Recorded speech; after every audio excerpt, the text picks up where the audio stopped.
প্রিয় মুসল্লিবৃন্দ, সর্বপ্রথম সমস্ত প্রশংসা, গুণগান ও গুণকীর্তন সেই বিশ্ব নিয়ন্তা মহান প্রভুর, যিনি সাতখণ্ড আসমানকে বিনা স্তম্ভে দণ্ডায়মান করে রেখেছেন এবং বিশাল জমিনকে যিনি বিছানা স্বরূপ বিছিয়ে রেখেছেন।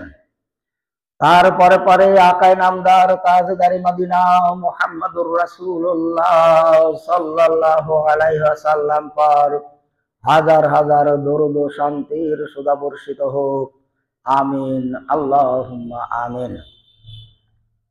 আমি আপনাদের সম্মুখে সূরা তাহরিমের ৮ নম্বর আয়াতে প্রথমাংশ পাঠ করেছি। সেই আয়াতকে সামনে রেখে সংক্ষিপ্ত আলোচনা রাখবো ইনশাআল্লাহ। আল্লাহ তাআলা এখানে ঈমানদার লোকেদেরকে ডাক দিয়ে বলেছেন, ইয়া আইয়ুহাল্লাযীনা আমানু, যারা ঈমান নিয়ে এসেছো, আল্লাহর একত্ববাদের প্রতি যারা ঈমান এনেছো, আল্লাহ রাসূলের প্রতি যাদের ঈমান আছে, আখিরাতের প্রতি যারা ঈমান নিয়ে এসেছে, জান্নাত জাহান্নামের প্রতি যাদের বিশ্বাস আছে, কিয়ামতের দিনে উত্থান এবং ইহকালের সমস্ত হিসাব নিকাশ সেদিন আল্লাহ তাআলার সম্মুখে দিতে হবে, এর প্রতি যাদের বিশ্বাস আছে, সেই সমস্ত লোকগুলোকে আল্লাহ তাআলা ডাক দিয়ে বলছেন, তুবু ইলাল্লাহ, তোমরা তওবা করো, ইস্তেগফার করো আল্লাহর দিকে। অর্থাৎ যদি কোনো অন্যায় হয়ে যায়, যদি কোনো অপরাধ হয়ে যায়, কোনো গুনাহর কাজ যদি হয়ে যায়, সেগুলো থেকে নিরাশ হওয়ার কিছু নেই। আল্লাহ তাআলার কাছে তোমরা ইস্তেগফার করো, আল্লাহ তাআলা ক্ষমা করবেন। অন্য জায়গায় আল্লাহ তাআলা বলেছেন যে হুজরাতের 12 নম্বর আয়াতে, যে ওয়াত্তাকুল্লাহ ইন্নাহু হুয়াত তাওয়াবুর রাহিম, তোমরা আল্লাহ তাআলাকে ভয় করো আর আল্লাহ তাআলা তোমাদের অপরাধকে ক্ষমা করে দেবেন এবং তোমার উপরে রহমত বর্ষণ করবেন। এই যে ক্ষমা করার কথা আল্লাহ তাআলা বলেছেন, ওই আয়াতের প্রথমাংশে যে বিষয়গুলো আল্লাহ তাআলা আলোচনা করেছেন, সে বিষয়গুলো গত জুমাতে আলোচনা হয়েছিল। ওই একই বিষয়ে আল্লাহ রাসূল একটা হাদিসে বর্ণনা দিয়েছেন, বুখারী শরীফের 6066 নম্বর হাদিসে, যে তোমরা হিংসা করো না, তাজাসসুসি করো না, সিআইডিপনা করো না, কারো উপরে বিদ্বেষ আরোপ করো না, কোনো মানুষকে ছোট মনে করো না, নিজেকে বড় মনে করো না। এই সমস্ত বিষয়গুলো পাঠ পাঠ করে আল্লাহ রাসূল 6066 নম্বর হাদিসে বুখারী শরীফে বলেছেন। তার শেষেও আছে, এই সমস্ত কাজগুলো যদি কারো দ্বারা হয়ে যায়, কারো দ্বারা যদি এরকম অন্যায় হয়ে যায়, ভুলে, ইচ্ছায়, অনিচ্ছায়, তাহলে সেগুলো থেকে ইস্তেগফার করতে হবে, তওবা করতে হবে। কিন্তু তওবা করলে আল্লাহ তাআলা যে ক্ষমা করার কথা বলেছেন, এই ভুল অন্যায় এর দুই ভাগে ভাগ করা হয়েছে। একরকম অন্যায় হলো হুকুকুল্লাহ, আল্লাহ তাআলার কাছে অপরাধ হয়ে যাওয়া, আল্লাহ তাআলার সঙ্গে অন্যায় হয়ে যাওয়া, যেগুলো আল্লাহ তাআলার এখতিয়ারে পড়ে। আর একটা হলো হকুল ইবাদ, যেটা বান্দার হক। কোনো বান্দার কাছে সে অপরাধ করলো, কোনো মানুষের কাছে অন্যায় করলো, কোনো মানুষের কাছে তার হক নাহক করে দিল, এই সমস্ত গুলাকে বলা হচ্ছে হকুল ইবাদ। তো যেটা হুকুকুল্লাহ, আল্লাহ তাআলার যেটা হক, সেগুলো আল্লাহ তাআলার কাছে ইস্তেগফার করলে আল্লাহ তাআলা ক্ষমা করে দেবেন। যেমন নামাজ ফরজ হয়েছে, রোজা ফরজ হয়েছে যে বয়সে, সেই বয়স থেকে 10 বছর 20 বছর পরে এসে অনুশোচনা হলো, তখন নামাজ পড়া শুরু করলো, রোজা রাখা শুরু করলো 30 বছর বয়সে, 40 বছর বয়সে। কিন্তু তার সেই যে বালেগ হওয়ার পর থেকে রোজা ফরজ হয়েছে, 10 বছর বয়স থেকে তার নামাজ পড়ার কর্তব্য ছিল, তো সেগুলা সে করেনি, অতদিন মনেও করেনি। যখন অনুশোচনা হলো, তখন আল্লাহ তাআলার কাছে এইগুলার জন্য ক্ষমা চাইতে হবে। আর বাকি দিনগুলোতে সেগুলো করতে হবে। ক্ষমা চাওয়ার কতগুলো পদ্ধতি আছে। একটা হলো, যে কাজের জন্য সে ক্ষমা চাইছে, সেই কাজটাকে তার সামনে স্মৃতিচারণ করতে হবে, কাউকে বলার দরকার নেই। আল্লাহ তাআলার সামনে সেই অন্যায়কে তার সামনে নিয়ে এসে আল্লাহ তাআলার কাছে ক্ষমা চাইতে হবে, যে এই কাজটা আমি আর কখনো করব না। হৃদয় থেকে কথা বলতে হবে যে আমি এই কাজটা ভুলে হয়ে গেছে, আর কখনো আমি করব না, তুমি আমাকে ক্ষমা করে দাও, তাহলে আল্লাহ তাআলা সেটা ক্ষমা করে দেবেন। কিন্তু ওই রকম অপরাধ যদি কোনো মানুষের কাছে হয়ে থাকে, হক্কুল ইবাদের মধ্যে যদি পড়ে থাকে, তাহলে আল্লাহ তাআলার কাছে ক্ষমা চাইলেও আল্লাহ তাআলা ক্ষমা করবেন না, যতক্ষণ পর্যন্ত সেই মানুষটার কাছে, সেই বান্দার কাছে সে ক্ষমা না চাইবে। সেই লোকটা যখন ক্ষমা করবে, তারপরে আল্লাহ তাআলার কাছে ক্ষমা চাইলে ক্ষমা হবে। তাহলে হক্কুল ইবাদ খুব মারাত্মক বিষয়, যা কিয়ামতের দিনেও ধরা থাকবে। সে হক্কুল ইবাদ থেকে মানুষকে বাঁচতে হবে। তা না হলে দুনিয়ার বুকে যদি হক্কুল ইবাদ থেকে মানুষ নিজেকে মুক্ত না করে, সেই মানুষের কাছে যদি সে অপরাধ স্বীকার করে তার কাছে যদি ক্ষমা করিয়ে না নেয়, কিয়ামতের দিনে হক্কুল ইবাদকে তুলে ধরা হবে, তার সামনে পেশ করা হবে। আল্লাহ রাসূলকে একসময় জিজ্ঞাসা করা হয়েছিল, আল্লাহ রাসূলই সাহাবাদেরকে জিজ্ঞাসা করলেন যে বলো তো সব থেকে গরিব কে, নিঃস্ব ব্যক্তি কে? তো সাহাবারা বললেন আল্লাহ রাসূলই বেশি জানেন। কোন লোকটা বেশি গরিব সে আল্লাহ রাসূলই বেশি জানেন। প্রথম উত্তরে তারা বলল যার টাকা নাই, যার পয়সা নাই, যার ঘরে খাবার নেই, সেই লোকটাই গরিব। তো আল্লাহ রাসূল বললেন না। তারপরেই তারা বলল আল্লাহ রাসূলই বেশি জানেন। তো আল্লাহ রাসূল তখন বললেন শোনো, ওই লোকটা সব থেকে গরিব কিয়ামতের ময়দানে সেই ব্যক্তির যখন উত্থান হবে, তখন তার পাহাড় সমান নেকি, পাহাড় সমান নেকি নিয়ে সে উঠেছে। সে নেকির বাদাউলতে জান্নাত যাবে, প্রচুর নেকিদার। কিন্তু কিয়ামতের ময়দানে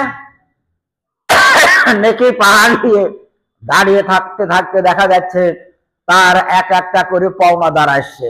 ওই যে হক্কুল ইবাদ, কারো টাকা নিয়ে দেয়নি, কারো জমি দখল করেছে, কারো উপর অত্যাচার করেছে, এই সমস্ত বিভিন্ন মানুষের কাছে তার বিভিন্ন হক ছিল, যেগুলো ক্ষমা করিয়ে নেওয়ার দরকার ছিল দুনিয়ার বুকে, না করে সে কিয়ামতের মাঠে গেছে। কিয়ামতের মাঠে আল্লাহ তাআলা তাকে দান করিয়ে দিয়ে সমস্ত পাওনাদার তার কাছে এসে বলবে আমার এই অন্যায়টা করেছিল, ওই সে বলবে আমার অন্যায় করেছিল। তো সেদিন জরিমানা হবে। তো জরিমানা তো টাকা নাই, তো আল্লাহ তাআলা তার নেকি কেটে ওই পাওনাদারকে কিছু দিয়ে দেবেন।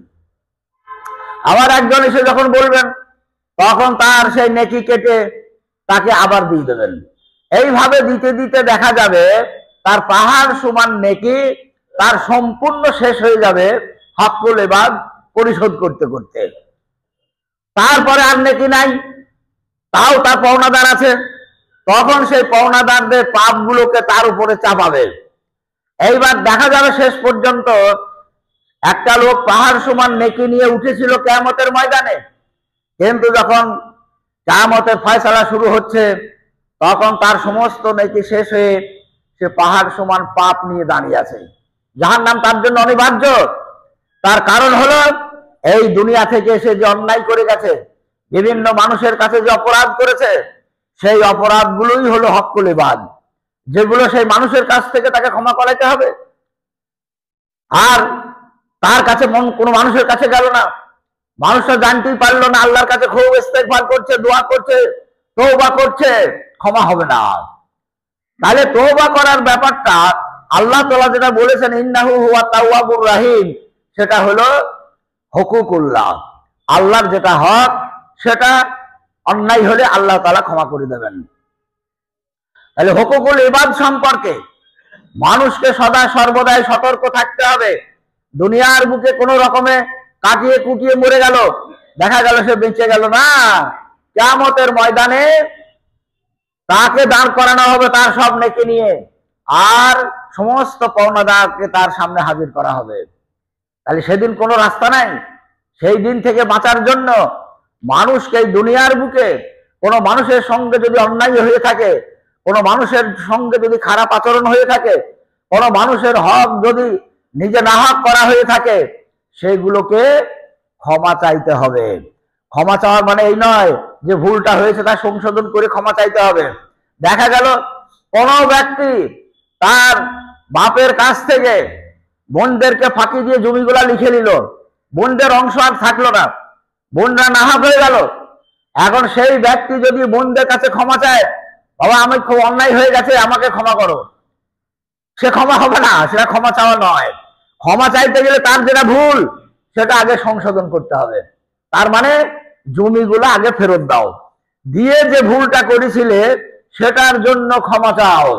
ভুল তোমার ভুলই থাকবে, আর সেই ব্যক্তির কাছে ক্ষমা চাইলে সে ক্ষমা করবে আর ক্ষমা হয়ে যাবে, তা কিন্তু নয়।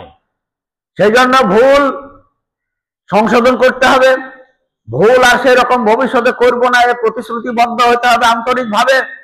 তারপরে ক্ষমা চাইলে অবশ্যই ক্ষমা হবে।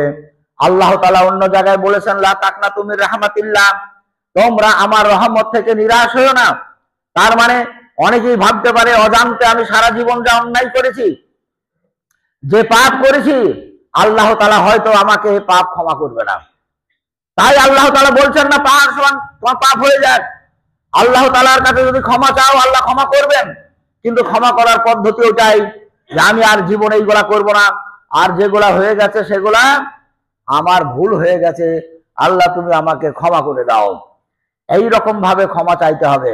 তাই আল্লাহ তাআলা এই আয়াতে বলেছেন, ইয়া আইয়ুহাল্লাযীনা আমানু তুবু ইলাল্লাহ, তোমরা তওবা করো আল্লাহর কাছে, আল্লাহর দিকে। কেমন তওবা? তাওবাতান নাসুহা, তাওবাতান নাসুহা, খালেস তওবা, আন্তরিকভাবে তওবা, হৃদয় থেকে তওবা। তাহলে আল্লাহ তাআলা সেই তওবা কবুল করবেন। অনেক সময় মানুষ বিপদে পড়ে অসহায় অবস্থায়, যখন কোনো তার রাস্তা থাকে না, তখন এক আল্লাহর দিকে সে ফিরে যায়। যেমন আন্তরিকভাবে হৃদয় দিয়ে তখন আল্লাহর সাহায্য চায়, আল্লাহ সেই আন্তরিকভাবে সাহায্য চাওয়াকে, হৃদয় থেকে সাহায্য চাওয়াকে আল্লাহ সাহায্য করেন। তাকে সেই অসহায় অবস্থা থেকে আল্লাহ তাআলা তাকে উদ্ধার করেন। তো আল্লাহ তাআলাকে যদি সঠিকভাবে হৃদয় থেকে আন্তরিকভাবে যদি আল্লাহকে কামনা করা যায় কোনো কাজের থেকে মুক্তি পাওয়ার জন্য বা কোনো কাজে সাহায্যের জন্য, তো আল্লাহ তাআলা অবশ্যই সাহায্য করবেন। একটা হাদিসে বলা হচ্ছে, বুখারী শরীফের 3835 নম্বর হাদিস, হযরত আয়েশা রাদিয়াল্লাহু তাআলা আনহা বলছেন, আমরা যখন মদিনায় বসবাস করতাম তখন মদিনার মসজিদের পাশে একটা ছোট্ট ঘর করে একটা কালো মতন মেয়ে বসবাস করত। সে তখন ঈমান এনেছে। তো সেই লোকটা, ওই মেয়েটা সময় সময় আমাদের বাড়িতে আসতো, আমাদের সঙ্গে কথাবার্তা বলতো, আমরাও বলতাম। কথাবার্তা যখন হয়ে যেত, যখন উঠতো, তখন সে বলতো ইয়াউমুল বিশা, হাই ইয়াউমুল বিশা, চলে যেত। আবার যেদিন আসতো 2-4 দিন পরে এসে গল্প গুজব করে যখন সে উঠতো, তখন ওই একই কথা বলতো ইয়াউমুল বিশা, ইয়াউমুল বিশা বলতে বলতে চলে যেত। এইভাবে বিভিন্ন দিনে তার একই কথা তার মুখ থেকে আওড়ানো শুনে হযরত আয়েশা রাদিয়াল্লাহু তাআলা আনহা, তার মনে কৌতূহল হলো যে ব্যাপারটা কি, ইয়াউমুল মাসা বললো কি বলতে চায়, ইয়াউমুল বিশা বললো কি বলতে চায়। বিশা বলা হয় সোনার হারকে, সোনার হারকে বিশা বলা হয়। তো সে বলছে ইয়াউমুল বিশা, সে সোনার হারের সেই দিন, হায় সোনার হারের সেই দিন, এই বলতে বলতে উঠে যায়। ঘটনাটা কি? হযরত আয়েশা রাদিয়াল্লাহু তাআলা আনহা বলছেন, বিভিন্ন দিন তার মুখ থেকে এই কথা শোনার পরে আমি একদিন তাকে জিজ্ঞাসা করলাম, মা হুয়াল ইয়াউমুল বিশা, আচ্ছা তুমি যে বিশা বলছো ইয়াউমুল বিশা, ইয়াউমুল বিশা বলতে তুমি কি বোঝাতে চাও, কি বলো, তুমি কিসের স্মৃতিচারণ করো ইয়াউমুল বিশা থেকে? তো সেই মেয়েটা বলছে কৃষ্ণকায় মেয়ে, সে আগে বসবাস করত ইয়ামানের, সে নাগরিক, কোন একটা গোত্রের সে মহিলা, সে গরিব মানুষ, একটা বিত্তশালী বাড়িতে সে কাজ করত, সেই কাজের ভিতর দিয়ে তার জীবিকা নির্বাহ হতো। তখন সেই মহিলা বলছেন, তাহলে তুমি শুনবা ইয়াউমুল বিশা, বিশা বলতে কি, হায় সেই স্বর্ণহারের দিন। তো বলছে হ্যাঁ বলো, তোমার কথাগুলো আমি শুনবো। তো তখন সেই মহিলা বলছেন, আমি আমান দেশে যখন থাকতাম তখন একটা বাড়িতে আমি কাজ করতাম, গরিব মানুষ, সেই বাড়িতে কাজ কাম করে আমার জীবিকা নির্বাহ হতো। সেই বাড়ির একটা শিশু কন্যা, ছোট একটা মেয়ে, তার গলায় একটা সোনার হার ছিল, খুব ডিজাইন করা একটা সোনার হার। সেই হার সে গলায় দিয়ে ঘুরে বেড়াইতো, এখন খেলাধুলা করে বেড়াইতো। ওর ভিতরেই সেই মেয়েটার গলায় থেকে হার একদিন ছিঁড়ে পড়ে যায়, বাড়ির ভিতরেই পড়েছে কোথাও। এখন সেই হারটা সম্ভবত একটা চিল, মাংসের টুকরো মনে করে চকচক করছে, সে উঠিয়ে নিয়ে চলে যায়। পরবর্তীতে বাড়ির লোকগুলো মেয়েটার গলায় হার দেখতে না পেয়ে তারা খোঁজ করলে হার কোথায় গেল, হার কোথায় গেল। তখন তারা হারের খোঁজ করে যখন হার খুঁজে পেল না, তখন তারা আমাকে সন্দেহ করলো যে বাইরের লোক এই আমাদের বাড়িতে আছে, অবশ্যই এই মেয়েটাই নিয়েছে হার। তারপরে তারা আমাকে ধরলো, এই হার তুমি নিয়েছো, বলো সেই হার কোথায়। আমি বললাম আমি জানি না, আমি নিইনি এবং ওর খবরও আমি জানি না। তো তারা আমার উপরে সেই হার উদ্ধার করার জন্য এত অত্যাচার করেছিল, এত নিপীড়ন করেছিল, এত জুলম করেছিল, যা আমার সহ্যের বাইরে ছিল। কিন্তু আমি সেই অবস্থায় আমার কিছু করার ছিল না, আমার কোনো উপায় ছিল না তাদের সেই অত্যাচার থেকে, তাদের সেই জুলম থেকে, তাদের সেই নিপীড়ন থেকে আমি মুক্তি পাওয়ার কোনো রাস্তা খুঁজে পাইনি। আমি তখন তো সেই মান আনেনি, সে তখন কাফের অবস্থায় ছিল। তবু তার জানা মতে ঈশ্বরকেই সে ডেকেছিল যে তুমি যদি কোথাও থাকো আমাকে এখানে মুক্তি দাও, তা না হলে আমার কোনো উপায় নাই। তো যখন সে এইভাবে তার হৃদয় থেকে অসহায় অবস্থায় যখন তার ঈশ্বরের কাছে যখন সে আবেদন নিবেদন করলো মুক্তি পাওয়ার জন্য, তো বলছে একদিন মানে দিনের পর দিন তার উপরে অত্যাচার হতো। তো একদিন অত্যাচার নিপীড়ন করে সবাই দাঁড়িয়ে আছে, সব লোকগুলো বাড়ির, তার পার্শ্ববর্তী অনেকেই আবার আসতো হার উদ্ধার করে দেওয়ার জন্য ওই মেয়েটার কাছ থেকে। তো মেয়েটা নিজেই বলছে খোঁজ করতে করতে শেষ পর্যন্ত আমার লজ্জার স্থান পর্যন্ত তারা খোঁজ করেছে, কিন্তু হার তারা পায়নি। এই অবস্থায় একদিন অত্যাচার করে আমি সেখানে অসহায় অবস্থায় বসে আছি, আর সমস্ত লোকগুলো আমাকে ঘিরে দাঁড়িয়ে আছে, মানে আমার কাছ থেকে তারা হার উদ্ধার করবে এইরকম টার্গেট নিয়ে। ওই অবস্থায় কোথায় থেকে একটা চিল উড়ে আসলো, এসে একটা হার তাদের মাঝখানে তার পা থেকে ফেলে দিল, সবার মাঝখানে। ও যেখানে বসে আছে তার সামনে সেই হারটা যখন পড়েছে, তখন তারাই বলছে আরে এই তো আমাদের সেই হার, যে হারটার আমরা খোঁজ করছি। তখন মেয়েটাও বলছে, আমি বললাম দেখো তোমরা সেই যে হার সন্ধান করছো, সেই হার তোমরা পেয়ে গেলে, কোথায় থেকে পাইলে সেটাও তোমরা স্বচক্ষে দেখলে। আর তোমরা, আমি এখন যে নিরপরাধ, আমি এতে নির্দোষ, সেটা এখন তোমাদের স্বীকার করা উচিত যে আমি এতে আমার কোনো দোষ নেই, আমি নির্দোষ, আমি হার চুরি করে নেই, আমি হার নেই। তারা সবাই বললো হ্যাঁ ঠিক, এ তো উপর থেকে একটা চিলি এনে ফেললো, তাহলে চিলি সেটা উড়ে নিয়ে গিয়েছিল। তো সেই দিনটাকে আমি বলি ইয়ামুল বিশাহ, সেই সোনার হারের দিন। হায় সেই সোনার হারের দিন, সেই জুলুম, সেই অত্যাচার, সেই নিপীড়ন আমি ভুলতে পারিনি। আপনার সঙ্গে এসে যখন গল্প করি, কথাবার্তা বলি, খুব আনন্দ লাগে, খুব ভালো লাগে, মনে শান্তি পাই। কিন্তু কথাবার্তা শেষ করে যখন এখান থেকে আমি উঠি, আমার সেই স্মৃতিচারণ আবার হয়। তাই আমি বলি হায় ইয়াউমুল বিশাখ, হায় সেই সোনার হারের দিন, যেদিন আমার সেই দিনের পর দিন আমার উপর অত্যাচার হয়েছিল, দিনের পর দিন আমার উপরে নিপীড়ন চলেছিল, দিনের পর দিন আমার উপরে তারা জুলুম করেছিল অন্যায় ভাবে। আল্লাহ তাআলা এখন সেই মান নিয়ে এসেছে। আল্লাহ তাআলা আমাকে সেই নিপীড়ন থেকে, অত্যাচার থেকে, জুলুম থেকে আমাকে মুক্তি দিয়েছিলেন। তাই আমি আল্লাহ তাআলা সেই কাফেরের দেশ থেকে, কাফেরদের হাত থেকে আমাকে মুক্তি দিয়েছে। আজকে আমি এই মদিনার মসজিদের পাশে আল্লাহর প্রতি ঈমান নিয়ে এসে, আল্লাহ রাসূলের প্রতি ঈমান নিয়ে এসে আমি এখানে বসবাস করি। সময় আপনাদের কাছে আসি, আরো কোনো লোকের কাছে যাই, ভালো মন্দ কথা আলোচনা হয়, খুব ভালো লাগে, ভুলে থাকি। কিন্তু যখনই কথাবার্তা শেষ হয়ে যায়, আমি যখন উঠি আবার স্মৃতিচারণ হয়। তাই আমি বলি ইয়াউমুল বেসার, হায় ইয়াউমুল বেসার, সেই সোনার হারের সেই দিন, মানে সেই নিপীড়নের দিন, সেই অত্যাচারের দিন, সেই জুলমের দিন।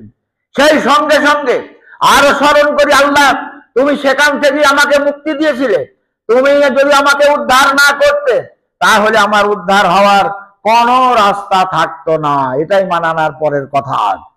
তাই এই ঘটনাটা আল্লাহ তাআলাকে, স্রষ্টাকে অসহায় অবস্থায় যে কোনো ভাবে যদি আন্তরিক ভাবে আল্লাহর কাছে নিবেদন করা যায় তো আল্লাহ তাআলা সাহায্য করেন।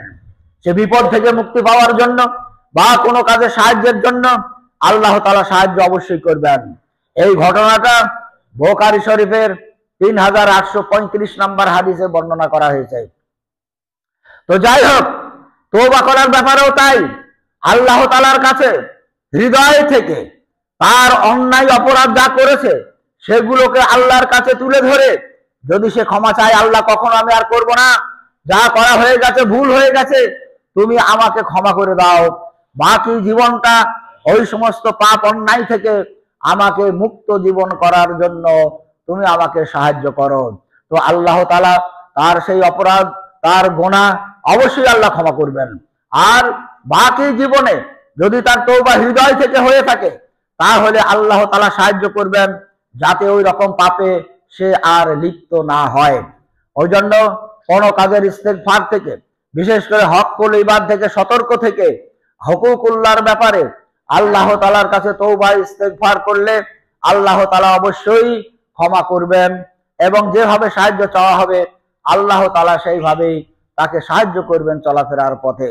তো আল্লাহ তাআলা আমাদেরকে তৌফিক দান করুক। আমরা যেন এক নাম্বার হচ্ছে কিয়ামতের দিনে ধরা পড়ার মতন পাপে যেন আমরা লিপ্ত না হই। হকুল ইবাদ থেকে অনেক দূরে থাকতে হবে। কিয়ামত পর্যন্ত যার রশ্মি অতদূর পর্যন্ত গড়ে যাবে, সেখান পর্যন্ত ধরা যাবে, যার জন্য হকুল ইবাদ দুনিয়াতে ভালো লাগলেও আখিরাতে ধরা পড়বে। তো এই সমস্ত বিষয়গুলো নিয়ে অবশ্যই ক্ষমা চাইতে হবে। যার কাছে কি বলছে অন্যায় করেছেন সেই ব্যক্তির কাছে, সে ব্যক্তি যদি ক্ষমা করে দেয় কিয়ামতের দিন আর ধরা হবে না। ওই জন্য দুনিয়ার বুকেই যদি কোনো মানুষের কাছে কোনো অপরাধ হয়ে থাকে তার কাছ থেকে ক্ষমা করিয়ে নিতে হবে কিয়ামতে মুক্ত জীবনে উত্থান হওয়ার জন্য। তো আল্লাহ তাআলা আমাদেরকে তৌফিক দান করুক যেন আমরা ইস্তেগফারের মাধ্যমে নিজেদের জীবনের ভুল ত্রুটি থেকে মুক্ত জীবন যাপন নিয়ে এই দুনিয়ার জীবন শেষ করতে পারি এবং আখিরাতে আমাদের যখন উত্থান হবে তখন যেন ওই রকম পাপ মুক্ত জীবন আমাদের কিয়ামতের ময়দানে থাকে। আল্লাহ তাআলা সেই তৌফিক আমাদেরকে দান করুক, আমিন।